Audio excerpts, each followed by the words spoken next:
এই হাদিসটা খুব ভালো করে মনে রাখতে হবে যে এই পৃথিবীতে কেউই আল্লাহ পাকের পরে সিজদা পাওয়ার যোগ্য না।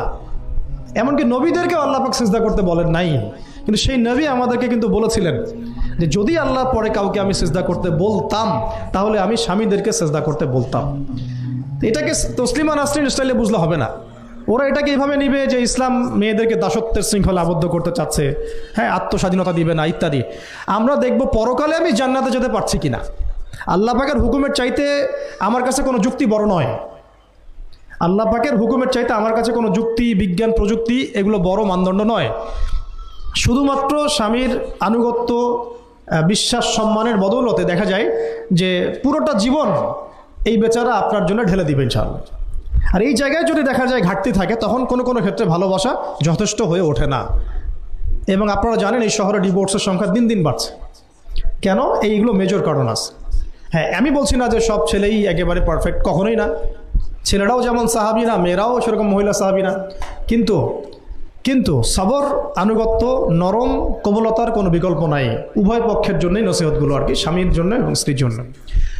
আরেকটা বিষয় হচ্ছে যে স্বামীর পরিবার নিয়ে খোঁটা না দেওয়া, স্বামীর যে বাবা মা ভাই বোন এই ব্যাপারগুলো নিয়ে খোঁটা দেওয়া না দেওয়া বা খোঁচাখুচি না করা, এবং তার যে অবদান আপনার প্রতি এটাকে অস্বীকার না করা, কুফরি না করা।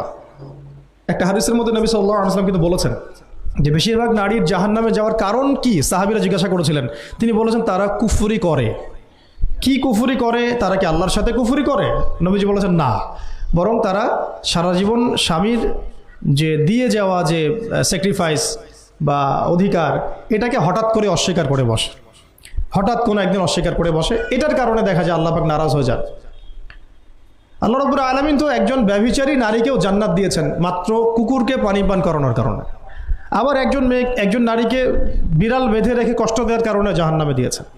তো জবান এমনই একটা কঠিন জিনিস যেটাকে নিয়ন্ত্রণে না রাখলে আমাদের জন্য ক্ষতি হবে। আল্লাহ পাক আমাকে আপনাদের সবাইকে জবান হেফাজতে রাখার তৌফিক দান করে নেন।